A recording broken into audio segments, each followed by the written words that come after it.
Here in transition from the old to the new. Hello, Utah, and hello, Arizona. Welcome to the Albertan Coyotes Fan. Okay, we've got a lot to talk about in this one, so this one might be a bit of a longer video, which I am okay with because I am going to be up all night. It's going to be great. It's going to be wonderful.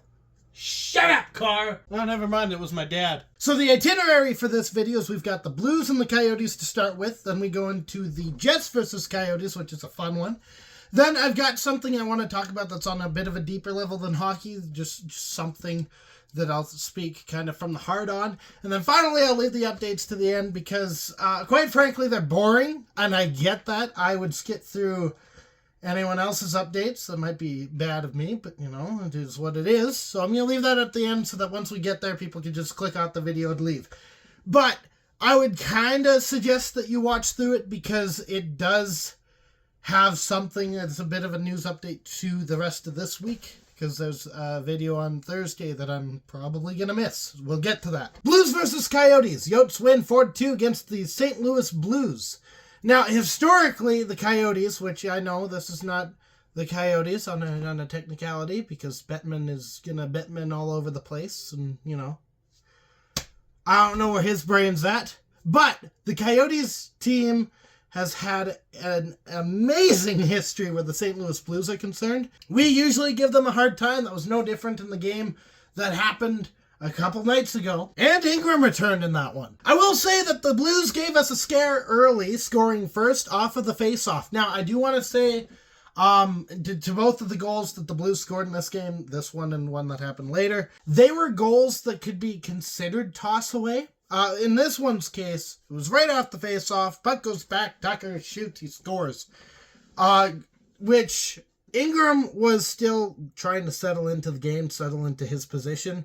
I'm willing to excuse that one, as well as a bit less excusable, because you still have to play hockey even if you're an enforcer. O'Brien was trying to start a fight, and Tucker made O'Brien take the bait, and Tucker scored, which then led to a fight at the opening face-off after that whole sequence had transpired, where O'Brien ended up bloodied. So off the bat, honestly not the greatest start, but we made up for it. Bolduc takes a penalty, and on the ensuing power play, Cooley's got the puck down low. He passes it up on a diagonal and finds Kesselring. He takes a shot, it goes into the back of the net, and now it's 1-1 all of a sudden. And unfortunately, I think the fight woke the beast in Utah. Schmaltz gets a goal. Keller has the puck, and with his insane hockey knowledge, just his hockey sense is on fire, he passes the puck down. It looks like he's going to shoot, but he shoots it, quote unquote, very much wide to where Schmaltz is standing. Schmaltz, all he has to do is tap it in. It's in the back of the net. 2-1 Utah. Following that up, we get another goal. Cooley gets tripped up. The ref's arm shoots up. Keller decides that we don't need the extra man. Cooley regains control, kicks it out behind him just a little bit. Keller finds it, skates to the right a bit, eyes the net, shoots, and it finds the back of the net through a wide sliver between Binnington and the post. So that sums up the period just in a nutshell right there. A lot of goals for Utah. It's the one for St. Louis. But to really hit the nail on the head with this one, 6 shots were allowed from the St. Louis Blues in comparison to the 17 allowed for Utah. Utah shot the puck 17 times to St. Louis's 6, second period. Where we get our other throwaway goal, Neighbors scores on a bad line change for the Utah Hockey Club. Sometimes it happens. It's not always going to go your way when you make a line change. You are sacrificing players on the ice that are going to be functional when you make a line change. Boston knows that all too well when they went to the finals back in 2019 against, funny enough, St. Louis. They fed off of that miscommunication and they scored. Finally, final goal for the Utah Hockey Club. Cooley scores. He gets into the slot. He roofs it. And Keller had the assist on this one as well. So, if we're keeping track, I didn't mention it in the first goal, but Keller had the secondary assist in that one. That still gets you a point. Keller banked in, point-wise, on all 4 goals in this game. And we can really just end the whole thing now. Not much really happens going into the third. The third in and of itself, it was eventful, but quite frankly, it was the goaltenders who made that story happen the way that it did. It was kept goalless. Ingram played well. He had some insane saves in this game. Marino, in his debut, also played well, including blocking a shot which was bound to go in. It was basically on an empty net. Our defense stepped up in this one. The forwards obviously stepped up. Keller stepped up. That's what you want from the captain. So that's basically the game. We can talk about the third period, but not much scoring-wise happened. Nothing scoring-wise happened in that one. The defense played amazingly in this game. Ingram was just on fire whole night. He made some incredible saves. John Marino with the block on an open net. He's back. Guys, he's 100% back, and he's ready for the Utah Hockey Club. Now, there is something I do want to mention that's kind of important to mention. The reffing stuff, I'm realizing more and more, because, like, everyone hates the reffing, because it's never in their favor. Ever in their favor. And when it is in their favor, they don't credit the refs ever. They credit the team. They just played better. But I'm kind of realizing now, like, there were two plays in this game where I was just angry at, and the broadcast settled me down. One play was a missed hook on Kerfoot. The other one was it was a really early stoppage of play, which on any other night, I'd be livid with. But the broadcast treated me to this. They said where the hooking thing was concerned, the ref was actually facing the wrong direction, and he was pivoting, trying to get in position to see the play. He missed it. He doesn't have eyes in the back of his head. He just didn't see the play. And unfortunately, because of that, the call was missed. But it makes sense. You can't call something you didn't see. And all you can be upset with there is that the guy was trying to look where he was skating, so as not to run headfirst into the boards. I think that warrants a pass. As far as the early stoppage of play, a ref is trained in the NHL to stop play when he loses sight of the puck. That's what happened. He lost sight of the puck. He blew the play dead. So really, that's all you can say about that. You just move on with your life. The reffing was otherwise absolutely stellar in this game. The calls that were made were proper calls.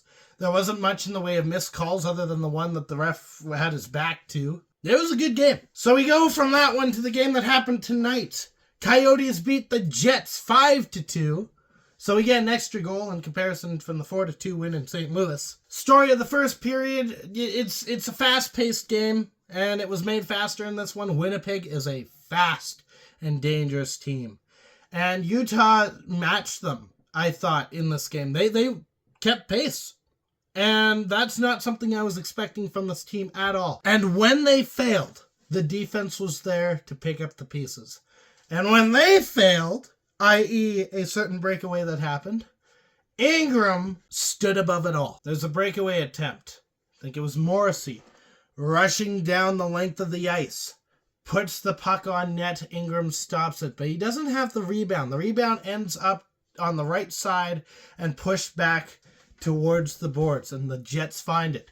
They try a wraparound attempt, and Ingram gets the skate there just in time to keep this game 0-0, and that pushes all the way to the end of the period, and we get into the ever-cursed second. Now, speaking of the cursed second period, is it okay to question how much of a curse there really is? Because looking at this one, compared to some of the games previous where our second period just hasn't looked good, this team looked more alive. This team looked like they were ready for the second period. They didn't look dead on the water. And I realized that's kind of what the previous games looked like. They get into the second period, they're fish out of water. So we get into the second period in this game. And early on, Keller gets injured. Kesselring takes a shot. It's deflected up by a Jets defenseman. And it hits Keller in the face, and he goes off. Turns out it was about 12 stitches to stitch him up. He was still bleeding during the game. Every time he'd go off the ice, he was patted down to get all the excess blood that was still seeping out of his injury. They kept patting it down, drying it off. He gets back on the ice. And later in this period, he is on the ice while Mata has the puck at the point. He takes a shot, and Keller, with the injury, knowing what happens when you're in front of the shooter, of the puck, he tips the puck down and it goes into the back of the net. Our captain scored again. Now, I don't know about you, but I think if I was hit in the face and I was bleeding from my forehead, from my eyebrow, I would be the last person you'd see getting in front of the shot, getting in front of the puck in such a manner that I could get hit in the face again. It could happen again. It already happened. I've got proof that it happened the first time. I would not be getting in front of that shot for it to happen a second time. And Keller it's his job. He goes and does it. The playmaker that he is not known for being the front of the net guy all that much. He can do it, but he's not known for it. He's known for making the fancy plays. He does it. Bleeding from his eye, he does it. We move on. Cooley gets a breakaway goal. He's got Schmaltz with him. He doesn't pass to Schmaltz, but Schmaltz does a good job of drawing away the defense and giving Cooley all the time in the world to set up his shot. He snipes it. Does good with it. We don't waste the breakaway. It's great. And that goal happened with 17 seconds left to go in the frame. So we jump to the third period, where Hayton gets a goal. It's assisted by Doan. Doan breaks up an offensive rush to take it the other way. He passes it to Hayton, who just slides into the slot. He takes a shot. It goes into the back of the net. We move on again to a tic-tac-toe goal scored by Michelli. It just goes boom, boom, boom, and in. And it happened too quick for me to catch all the assists in that one, even with all the replays. So I gotta be faster with how I watch these things, or my typing. My typing might have to be faster too. Then Niederreiter scores, bringing the Jets up from 1 goal to 2 goals. So he scores on the 5-hole, and ultimately it's not enough to do anything. Keller gets the empty net goal at the end of this game, and that's basically it. Utah put on a clinic. Last game, the broadcast mentioned that for all that happened on the ice, Utah looked bad maybe 8 seconds out of the 60 minutes of that game. That being the split second off that face-off and into the back of the net by Tucker, and then the rest of the 8 seconds for that weird line change that didn't work out in Utah's favor. That was that game. I would venture to say in this game, Utah looked stellar the entire way through. Well, Tim, they scored 2 goals. How could they be perfect? I didn't say perfect. I said stellar. We're still playing a team that is expected to go places in the playoffs. We're playing a team that is good, that has a goaltender who is good, that has a roster that is deep and it's diverse, and they will burn you 9 times out of 10, 90 times out of 100. And yet we outplayed them on numerous occasions tonight. We kept pace with them. And we beat them, if we count the Coyotes' history, we beat them for the first time since November 29th, I want to say. Yep. 2021. Historically, we don't have a great history with the Winnipeg Jets. So I'm looking at this thing. It's the history between the Arizona Coyotes and the Winnipeg Jets. Now, obviously, it doesn't include the Utah Hockey Club. Granted, this is the first win for the Utah Hockey Club against the Winnipeg Jets. I'm looking at this thing. We had more success against the Winnipeg Jets when the Winnipeg Jets were in Atlanta as the Atlanta Thrashers. 12 wins and a tie against the Thrashers. Now with tonight, 8 wins against the Jets. Might be safe to say that the Jets were taking their revenge for Phoenix taking their team, maybe. So that's the game. So that brings me to my last point I want to talk about before we get to the updates, and it's something I'm really having a hard time talking about because this is take 6. I want to say, no, take 7. Don't ask why I keep count. I have no idea. But we're going to be talking about politics, which is so fun. I'm not good at it, but I'm going to try. TJ Oshie makes a post congratulating Trump on his inauguration, getting the presidency, all that fun stuff,